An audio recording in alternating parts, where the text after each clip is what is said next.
ဒီဝဝမာကြီးကစောင်းခိုဟိုအတွက်တက်ခေါင်းတဲ့မှာစောင်းတွင်းတွင်လုံးခိုအောင်နေခဲ့တာပါသူစကြီးအိတ်ဆက်ချင်းတုန်းကတစ်ပင်ပက်ပက်လဲဟာကုန်းမီအတိဖိနေပြီမဲ့ဒီနေ့မှာတော့ပုံမှန်ထက်မိုးပိုရွာခဲ့ပါတယ်အခုတော့သူနေတဲ့တစ်ပင်ဟာရေလဲကျွန်းချင်းဖိနေပါပြီနူးနူးချင်းကြုံလိုက်ရတဲ့အထူးဆန်းတဲ့အခြေအနေပေါ့ကုန်းပင်နဲ့အဆက်အသွယ်ပြတ်တော်တာကဝဝမာကြီးအကွက်ပြဿနာကြီးတစ်ခုဖြစ်လာပါတယ်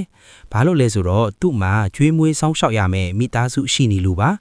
ဒီဘဝဝင်ပေါက်လေးတွေကမွေးတာ3လပဲရှိပါသေးတယ်။တကောင်းချင်းစီကတနေ့ကိုနှုတ်1လီတာနီးပါးတောက်နေကြတာပါ။ကလေးတွေကိုနှုတ်ဝဝတိုက်နိုင်ဖို့ဆိုရင်မိခင်ဝဝမာကြီးကိုယ်တိုင်အစာစားဖို့လိုပါတယ်။ဒါကြောင့်မိကြောင်တွေဝိုင်းနေတဲ့အရေးပြင်းကိုဖျက်ကျော်ဖို့ဖြစ်လာပါပြီ။ဝဝမာကြီးကရေကူးတတ်ပေမဲ့ကလေးတွေကတော့မကူးတတ်သေးပါဘူး။အခြားတွေခြေစရာမရှိတော့တဲ့အတွက်ကလေးတွေကိုချီးမိရွှွတ်တော်တော်ကိုဖျက်ရတော့မှာပါ။ကလေးတွေကိုအရင်တင်းကြအောင်လဲကြိုက်ထားလို့မရပါဘူး။ဒါပေမဲ့ဗဇက်ကပြုတ်ကျသွားလို့လည်းမရပါဘူးရွှွနှောထဲမှာကတစ်မစ်ဒီကလည်းရှုပ်ချက်ခါနေတော့တစ်ချက်လေးခြေချော်တော်နဲ့ရင်ဟိုဘက်ကမိချောင်အတွက်တော့အစင်တင်စားစရာဖြစ်သွားမှာပါ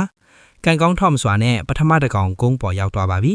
ဒုတိယတစ်ကောင်ကတော့တစ်ပင်ပေါ်ကဘေးကင်းတဲ့နေရာကနေမခွာချင်သေးဘူးသူထိသမျှကဘာဦးစာအိမ်ကဒီတစ်ပင်ပဲလी